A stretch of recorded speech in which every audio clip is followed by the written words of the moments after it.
শ্রী শ্রী নিত্যানন্দরাম শ্রী শ্রী গৌর গুণধাম ভক্তগণ, আস্বাদন করছিলাম শ্রী শ্রী চৈতন্য চরিতামৃতের আদি লীলার প্রথম পরিচ্ছেদ।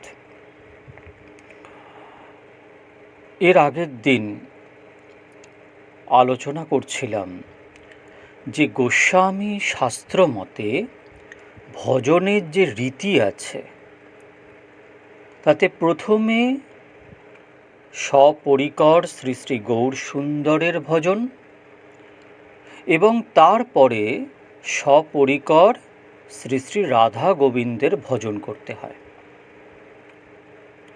কেন এটা করতে হয়? কারণ গৌর লীলায় ডুব দিতে পারলে ব্রজলীলা আপনিই স্ফুরিত হয়।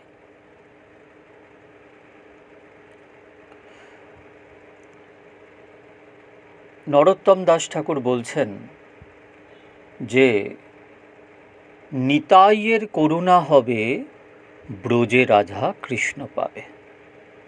তাহলে নিতাই আর গৌর অভিন্ন।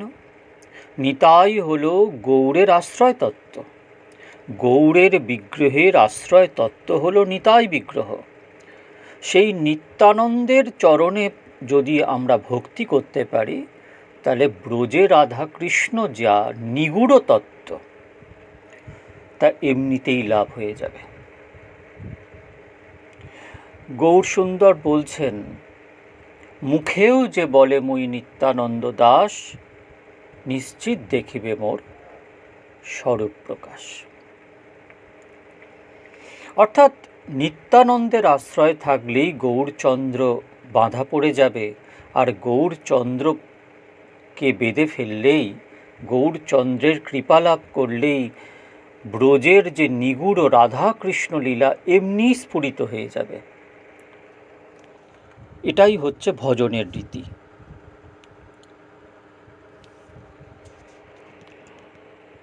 কবিরাজ গোস্বামীপাদ তাই নবদ্বীপের ভাবে আবিষ্ট হয়েই যেন মঙ্গলাচরণ লিখেছেন।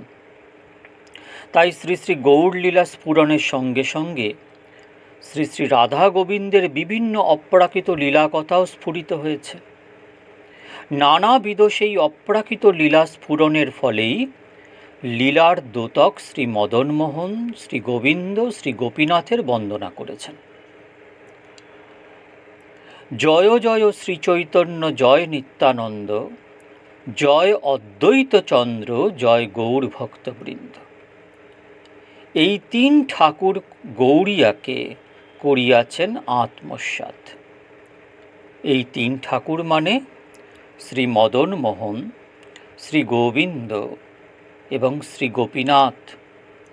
আর গৌরিয়াকে মানে গৌর দেশবাসী অর্থাৎ বাঙালিকে। আর আত্মসাৎ করিয়াছেন আত্মসাৎ মানে সেবক রূপে অঙ্গীকার করেছেন। শ্রী মদন মোহন দেবের সেবা শ্রীপাদ সনাতন গোস্বামীর প্রকাশিত, শ্রী গোবিন্দ দেবের সেবা শ্রীপাদ রূপ গোস্বামীর প্রকাশিত, শ্রী গোপীনাথ দেবের সেবা শ্রীপাদ মধু পণ্ডিতের প্রতিষ্ঠিত। শ্রী সনাতন গোস্বামী, শ্রী রূপ গোস্বামী, শ্রী মধু পণ্ডিত এরা সকলেই গৌর দেশবাসী। শ্রী মদন মোহন আদি তাদের সেবা অঙ্গীকার করে সকল গৌর দেশবাসীকেই সেবক রূপে অঙ্গীকার করেছেন এবং শ্রী মদন মোহন, শ্রী গোবিন্দ, শ্রী গোপীনাথের চরণ বন্দনা করেছেন।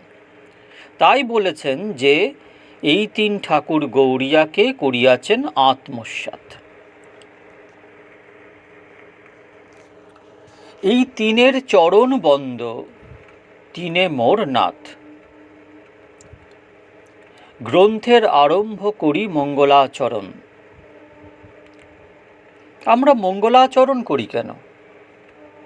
না, মঙ্গলাচরণ মানে মঙ্গলজনক যে আচরণ তাকে মঙ্গলাচরণ বলা হয়। মঙ্গল যুক্ত আচরণ, সন্ধি করুন মঙ্গলাচরণ।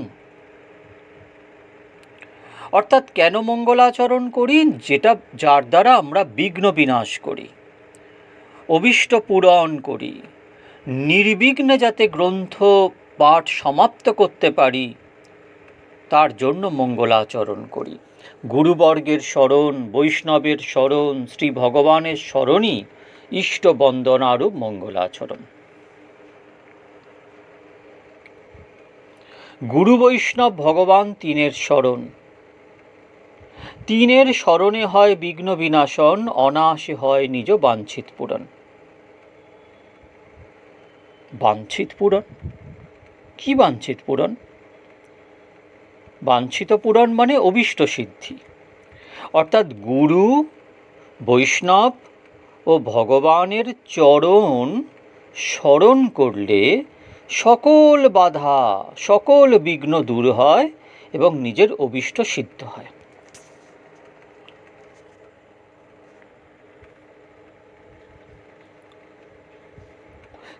যে সে মঙ্গলাচরণ হয় ত্রিবিধ প্রকার। মঙ্গলাচরণ তিন প্রকারের হয়: বস্তু নির্দেশ, আশীর্বাদ আর নমস্কার। আদি দুই শ্লোকে ইষ্টদেবে নমস্কার, সামান্য বিশেষ রূপে দ্বৈত প্রকার। তৃতীয় শ্লোকেতে করি বস্তুর নির্দেশ, যাহা হইতে জানি পরতত্ত্বের উদ্দেশ।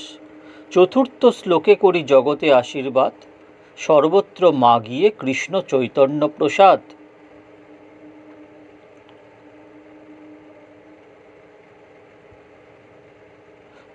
জগতে আশীর্বাদ বলতে জগতের সকল লোকের মঙ্গল কামনা করা।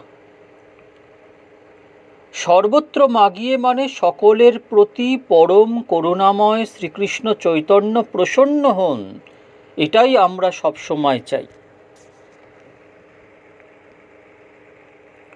সেই শ্লোকে কহি বাহ্য অবতার কারণ, পঞ্চষষ্ঠ শ্লোকে কহি মূল প্রয়োজন।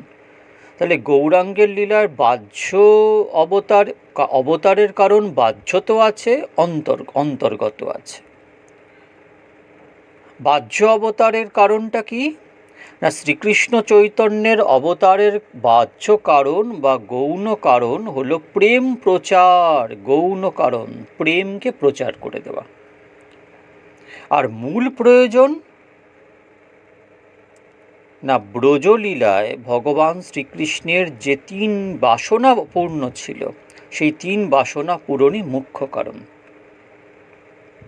শ্রীরাধার প্রেম কেমন, সেই প্রেমের মাধুরী কেমন, এবং সেই প্রেমকে আস্বাদন করে শ্রীরাধার কেমন সুখ, এই তিন বাঞ্ছা পূরণের জন্যই গৌরের অবতারের মুখ্য কারণ। আর বাহ্য কারণ হচ্ছে নাম প্রেম প্রচার। এই 6 শ্লোকে কহি চৈতন্যের তত্ত্ব, আর 5 শ্লোকে নিত্যানন্দের মহত্ব। নিত্যানন্দের মাহাত্ম কীর্তিত হয়েছে এর আগে। আর 2 শ্লোকেতে অদ্বৈত তত্ত্বের উপাখ্যান, অদ্বৈতের তত্ত্ব ব্যাখ্যা করা হয়েছে। আর এক শ্লোকে পঞ্চতত্ত্বের ব্যাখ্যান। শ্রীকৃষ্ণ চৈতন্য, প্রভু নিত্যানন্দ, শ্রী অদ্বৈত গদাধর, শ্রীবাসাদি গৌরভক্তবৃন্দের একটু ব্যাখ্যা করা হয়েছে। তহি মধ্যে কহি সব বস্তু নিরূপণ। তহি মধ্যে মানে যার মধ্যে, অর্থাৎ 14 শ্লোকের মধ্যে সব বস্তু নিরূপণ করে দেওয়া হয়েছে। সব শ্রোতা বৈষ্ণবেরে করি নমস্কার, এই সব শ্লোকের করি অর্থ বিচার। সকল বৈষ্ণব শুনো করি এক মন, চৈতন্য কৃষ্ণের শাস্ত্র মত নিরূপণ। খুব মন দিয়ে শ্রবণ করুন। চৈতন্য কৃষ্ণের যে শাস্ত্রীয় মত তার নিরূপণ করা হচ্ছে। চৈতন্য কৃষ্ণের মানে শ্রী চৈতন্য রূপী শ্রীকৃষ্ণের, অর্থাৎ শ্রীকৃষ্ণই শ্রীকৃষ্ণ চৈতন্য রূপে অবতরণ করেছেন। নন্দসুত বলে যারে ভাগবতে গাই, সেই কৃষ্ণ অবতীর্ণ চৈতন্য গোসাই, হরিদাস ঠাকুর বলছেন 16 নাম 32 অক্ষরের ব্যাখ্যা করতে গিয়ে।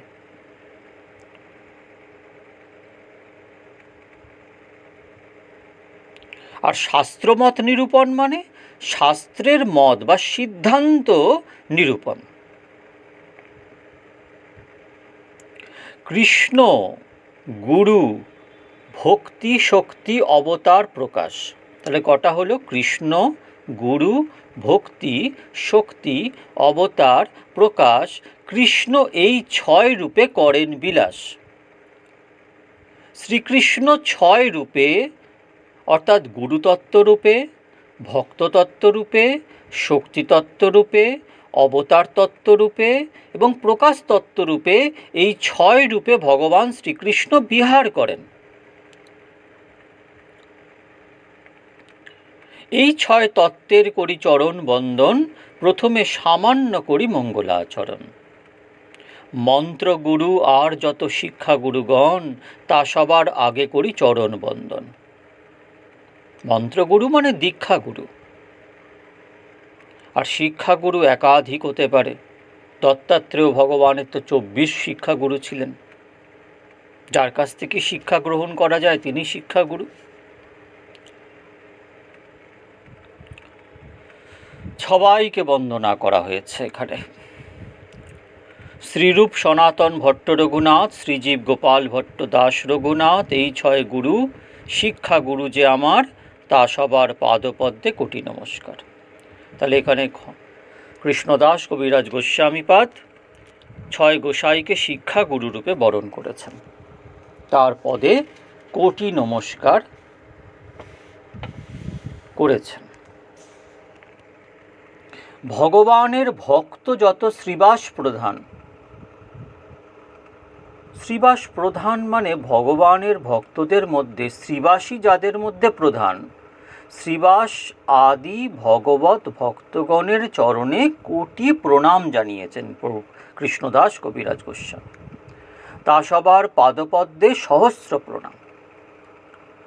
অদ্বৈত আচার্য প্রভুর অংশ অবতার, তার পাদপদ্মে কোটি প্রণতি আমার। নিত্যানন্দ রায় প্রভুর স্বরূপ প্রকাশ, তার পাদপদ্ম বন্দ মুই যার দাস।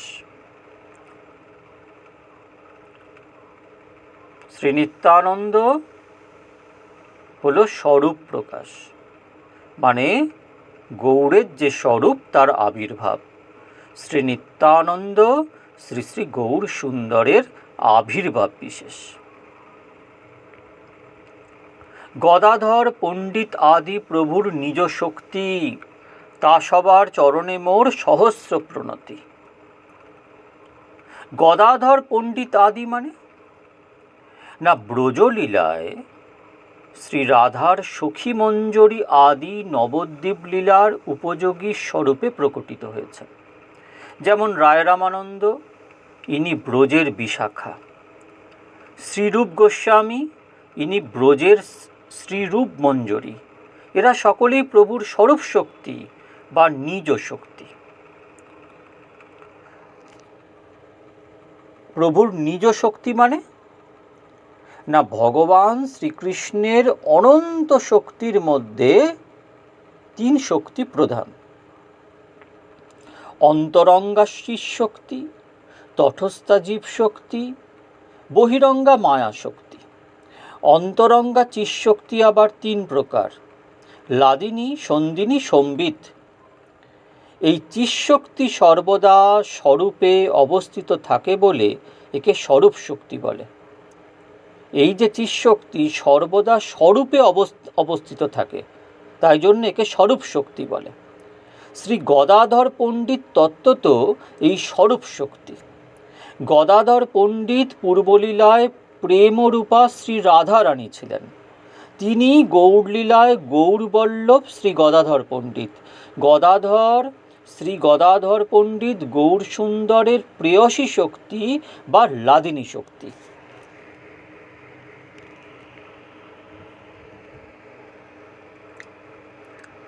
তা সবার চরণে মোর সহস্র প্রণতি। শ্রীকৃষ্ণ চৈতন্য প্রভু স্বয়ং ভগবান, তাহার পদারবিন্দে অনন্ত প্রণাম। স্বয়ং ভগবান বলতে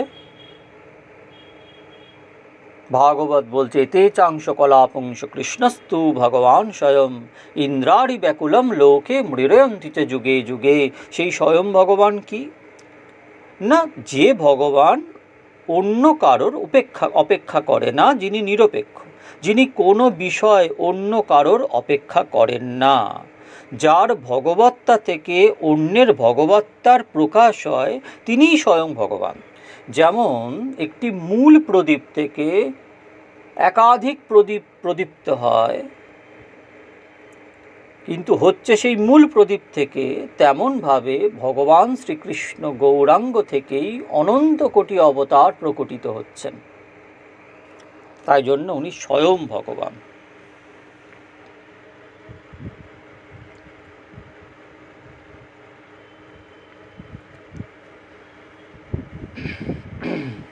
তাঁহার পদারবিন্দে অনন্ত প্রণাম। পদারবিন্দ মানে পাদপদ্ম। সাবরণে প্রভুরে করিয়া নমস্কার, এই ছয় তিহ ওইচে করিসে বিচার।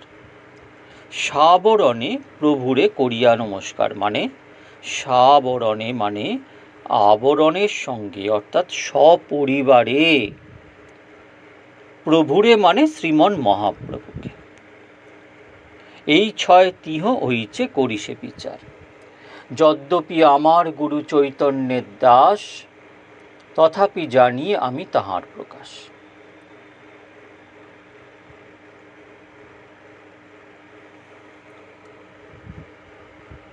এখানে গুরুকে দুই ভাগে ভাগ করা হয়েছে। এক হলো দীক্ষাগুরু, আর এক হলো শিক্ষাগুরু। শ্রী গুরুদেব শ্রীকৃষ্ণ বা শ্রী চৈতন্যের প্রিয়তম ভক্ত, এটাই দীক্ষাগুরুর স্বরূপ বা তত্ত্ব। শ্রী গুরুদেব স্বরূপত শ্রীকৃষ্ণের প্রিয় ভক্ত হলেও শিষ্য তাঁকে শ্রীকৃষ্ণের প্রকাশ বা আবির্ভাব বলেই মনে করেন। শ্রীমদ্ ভাগবতের একাদশ স্কন্ধের শ্লোকে বলা হয়েছে, আচার্যকে অর্থাৎ গুরুকে শ্রীকৃষ্ণ বলেই জানবে, কখনো তার অবমাননা করবে না, মনুষ্য বুদ্ধিতে কখনো তার প্রতি অসূয়া প্রকাশ করবে না, কারণ গুরু সর্বদেবময়। সুতরাং শ্রীমদ্ ভাগবতের প্রমাণ অনুসারে শ্রী গুরুদেবকে শ্রীকৃষ্ণ থেকে অভিন্ন মনে করাই উচিত। তবে অর্চন বিধির ক্ষেত্রে ভগবান শ্রীকৃষ্ণ বলেছেন, প্রথমে শ্রী গুরুদেবকে পূজা করে তারপর আমার পূজা করবে। এরূপ যে করে সে ব্যক্তি ভক্তিযোগে অনুরাগ লাভ করতে পারে, অন্যথা তার সমস্তই নিষ্ফল হয়ে যায়। প্রথমে গুরু পূজা, তারপর কৃষ্ণ পূজার ভগবান নির্দেশিত এই বিধি থেকেই বোঝা যায় গুরু ও কৃষ্ণ স্বরূপত এক নন। তবে শ্রী গুরুদেবকে কৃষ্ণ বলে মনে করার যে আদেশ, তার তাৎপর্য হল শ্রী গুরুদেব শ্রীকৃষ্ণের মতোই পূজ্য, অর্থাৎ শ্রী গুরুদেব প্রিয়তমাংশ ও পূজ্যতমাংশে শ্রীকৃষ্ণের সঙ্গে অভিন্ন, কিন্তু স্বরূপাংশে পৃথক। ফলে শ্রী গুরুদেব কৃষ্ণ নন, কৃষ্ণের প্রকাশও নন, কারণ কৃষ্ণ কখনো একাধিক থাকতে পারেন না, কিন্তু গুরু অনেক হন। শ্রীকৃষ্ণের প্রকাশরূপও শ্রীকৃষ্ণেরই অনুরূপ নবকিশোর, নটবর, গোপবেশ, বেণুকর। তাই শ্রী গুরুদেব যদি স্বরূপত শ্রীকৃষ্ণের প্রকাশ হতেন, তাহলে শ্রী গুরুদেবের আকারও শ্রীকৃষ্ণের মতোই হতো। কিন্তু তত্ত্বত শ্রী গুরুদেব ভগবানের প্রিয়তম ভক্ত হলেও শিষ্য তাকে শ্রীকৃষ্ণের আবির্ভাব বিশেষ বলেই মনে করেন। মনে রাখতে হবে, শিষ্যের সঙ্গে শ্রী গুরুদেবে মনুষ্যবুদ্ধি অপরাধজনক।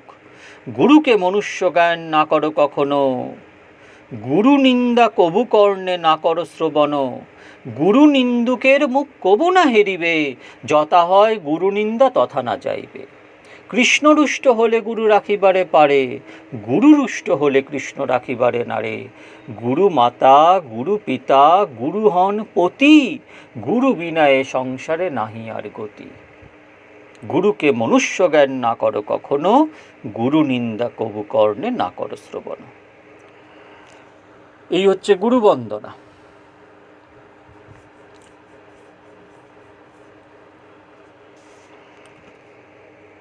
শিষ্যের পক্ষে শ্রী গুরুদেবে মনুষ্যবুদ্ধি অপরাধজনক বলা হয়েছে, কারণ তিনি ভগবানের অনুগ্রহ শক্তি ও গুরুশক্তির সঙ্গে ভক্তিভাব প্রাপ্ত। কেবল শ্রী গুরুদেবের যোগেই ভগবানের গুরুশক্তি শিষ্যের কল্যাণের জন্য আবির্ভূত হয়ে শিষ্যকে কৃতার্থ করে থাকেন। ফলে শ্রী গুরুদেবও শ্রীকৃষ্ণের আবির্ভাব বিশেষ। একমাত্র ভগবানই গুরুভক্তির গুরুশক্তির মূল আশ্রয়। তিনি সমষ্টি গুরু।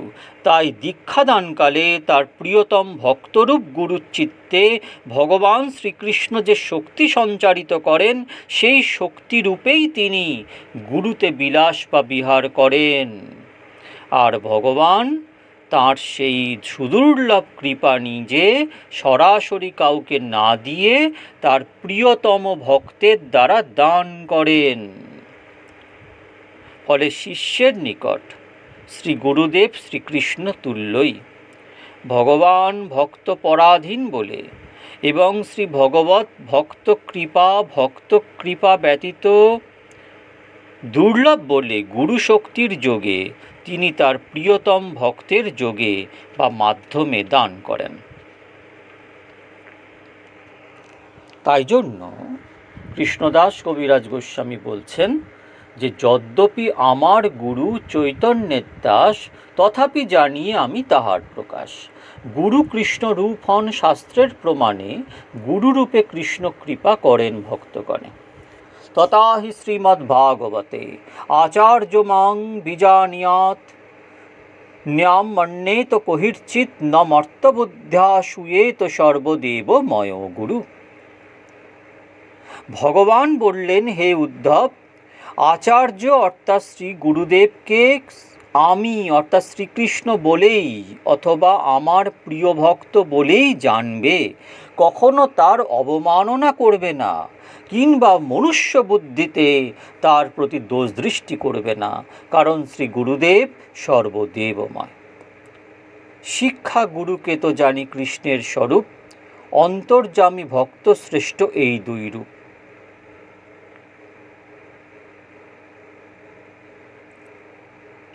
অন্তর্যামী ভক্ত শ্রেষ্ঠ মানে না শিক্ষাগুরু অন্তর্যামী ও ভক্তের মধ্যে শ্রেষ্ঠ, এই দুই রূপে বিরাজিত। প্রতিটি জীবের অন্তর্যামী পরমাত্মা। ক্ষীরোৎসায়ী বিষ্ণুই প্রত্যেক জীবের অন্তর্যামী রূপে জীবের হৃদয়ে অবস্থিত। ইনি শ্রীকৃষ্ণের সাংস বলে শ্রীকৃষ্ণের স্বরূপ। প্রত্যেক জীবকেই তিনি শুভাশুভ বিষয় ইঙ্গিত করেন। যাদের হৃদয় শুদ্ধ তারাই এই পরমাত্মার ইঙ্গিত উপলব্ধি করতে পারেন। বাইরে দীক্ষাগুরু বা অন্য ভক্তের নিকট যা শিক্ষা পেয়ে থাকে, অন্তর্যামী পরমাত্মাই তা হৃদয় অনুভব করিয়ে দেন।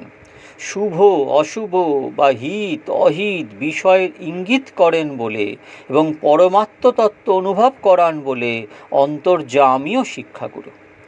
আর ভক্তশ্রেষ্ঠ হলেন উত্তম অধিকারী ভক্ত, যিনি শাস্ত্র পারঙ্গম, সূক্ষ্ম সাধন বিচারে পুরুষার্থ নিরূপণে একমাত্র শ্রীকৃষ্ণকেই উপাস্য ও পরতত্ত্ব বলে দৃঢ় সিদ্ধান্তে উপনীত হন। এরূপ প্রগাঢ় শ্রদ্ধাযুক্ত ভক্তিপূর্ণ ব্যক্তি উত্তম অধিকারী। এমন উত্তম অধিকারী ভক্তই শিক্ষাগুরু হওয়ার উপযুক্ত। তবে শিক্ষাগুরু একাধিক হতে পারে, দীক্ষাগুরু একজনের অধিক সচরাচর হয় না।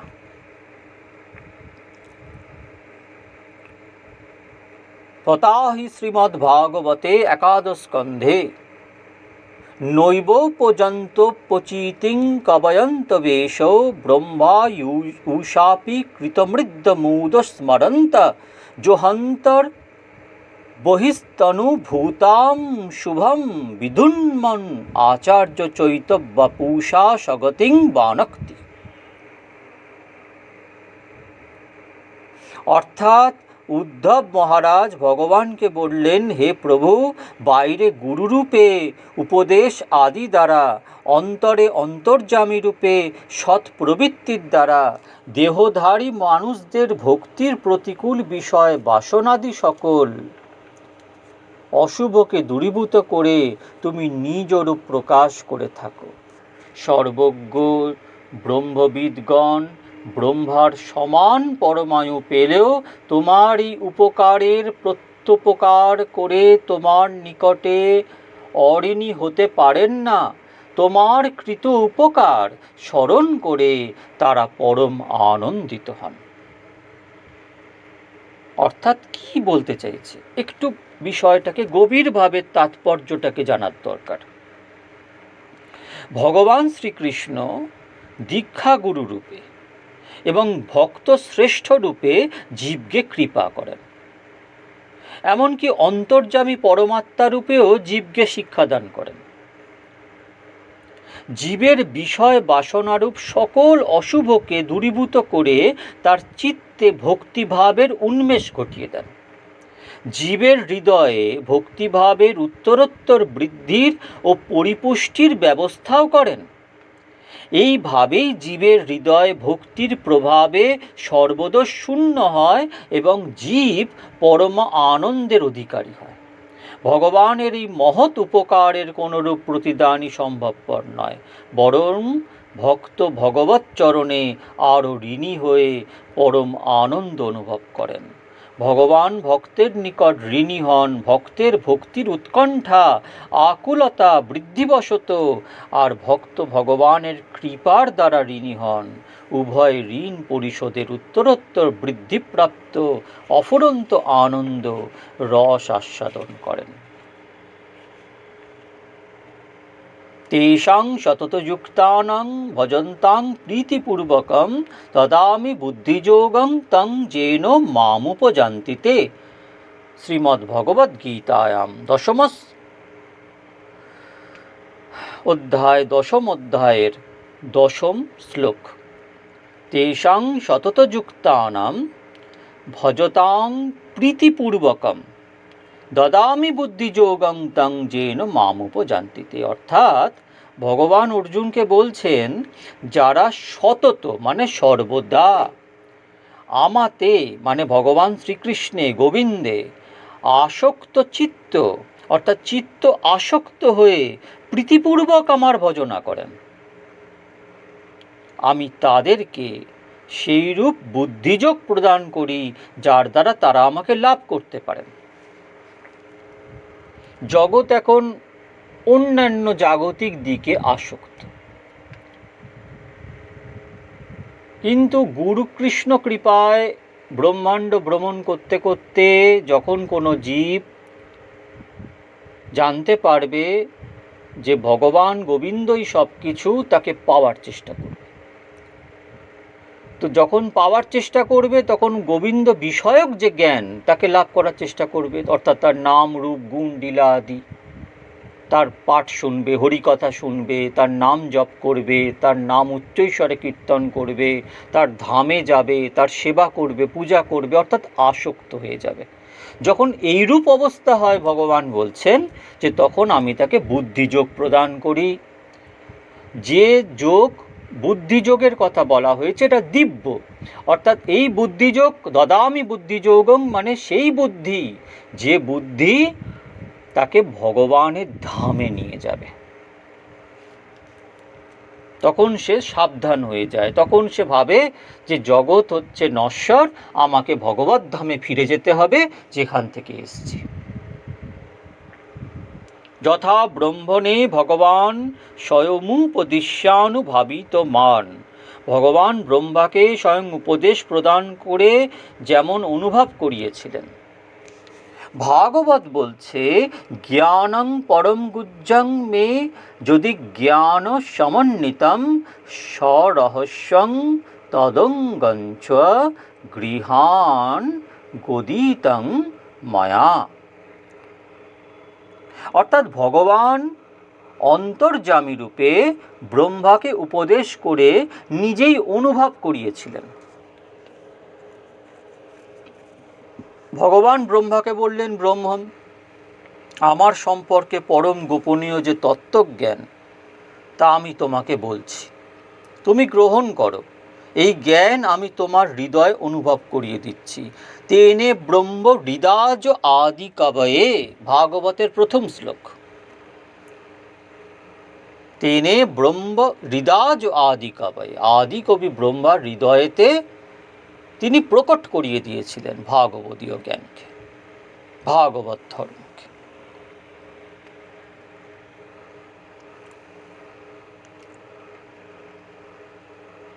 তাতে যে রহস্য আছে সেটাও ভগবান বলছেন।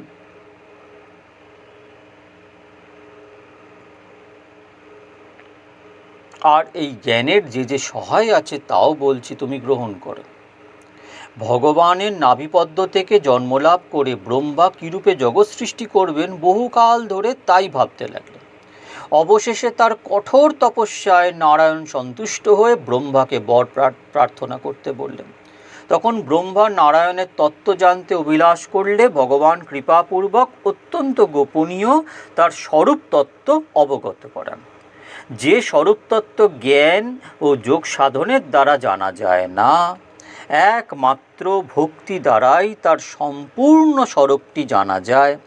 আর সেই স্বরূপ তত্ত্বটি অন্তর্যামী রূপে ভগবান চিত্তে অনুভব না করিয়ে দিলে কারো পক্ষে তা অনুভব করাও সম্ভব নয়। রহস্যের আবরণে আবৃত সেই প্রেম ভক্তিরূপ তত্ত্বজ্ঞান লাভের উপায় বা সহায় হল শ্রবণ, কীর্তন, সাধন ভক্তির অনুষ্ঠান।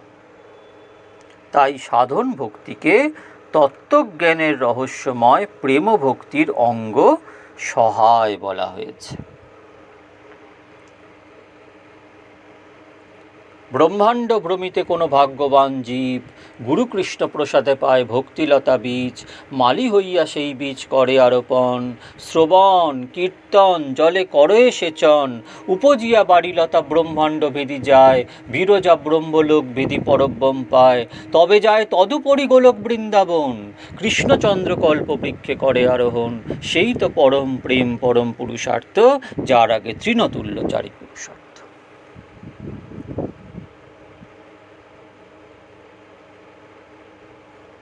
যাবানহং যথাভাব যদ্রূপ গুণ কর্মক, তথৈব তত্ত্ববিজ্ঞানমস্তু তে মদনুগ্রহাৎ। ভগবান ব্রহ্মাকে বললেন, আমার যে স্বরূপ ও লক্ষণ আছে, আমার যে শ্যাম চতুর্ভুজ আদি রূপ আছে, ভক্ত বাৎসল্যাদি যে সমস্ত গুণ আছে, আমার যে সমস্ত রূপানুযায়িনী লীলা আছে, আমার অনুগ্রহে তার যথার্থ অনুভব তোমার হোক। এই শ্লোকটি ভগবান তার নিজের মুখে বলেছেন। এখানে তার রূপ গুণ লীলা আদির কথা নিজের মুখে প্রকাশ পাওয়ায় স্পষ্ট বোঝা যায় তিনি সবিশেষ সগুণ সাকার বিশিষ্ট। ভক্তগণ, শ্রী শ্রী চৈতন্য চরিতামৃত পাঠ করলে সর্বশাস্ত্র অবগত হওয়া যায়। শ্রী শ্রী কৃষ্ণদাস কবিরাজ গোস্বামী শ্রীমদ্ ভাগবতকে মন্থন করে এই দিব্যাতিদিব্য গৌড়লীলা গ্রন্থ প্রকট করেছেন জগতে। সর্বশাস্ত্র সিদ্ধান্ত নিয়ে গৌড় তত্ত্বকে পুষ্ট করেছেন উনি। তাই এই গ্রন্থ আমাদের কাছে পরম আদরণীয়, সমগ্র বৈষ্ণব জগতের কাছে পরম আদরণীয়, আর গৌড়ীয় বৈষ্ণবদের প্রাণসম। তাই এই গ্রন্থ যখন আমরা আস্বাদন করব, তখন অত্যন্ত সাবধানতার সহিত, যত্নের সহিত, ক্রমে ক্রমে ধীরে ধীরে এর ব্যাখ্যা আমরা করব। আমি প্লেলিস্টে দিয়ে রাখব, আপনারা পরপর শুনতে থাকবেন, মন দিয়ে শ্রবণ করবেন, চিন্তন করবেন। যদি কিছু জানার থাকে আমাকে কমেন্ট বক্সে লিখে পাঠাবেন।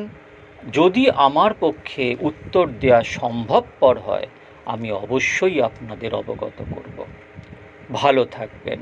শ্রী শ্রী নিত্যানন্দ রাম, শ্রী শ্রী গৌর গুণধাম।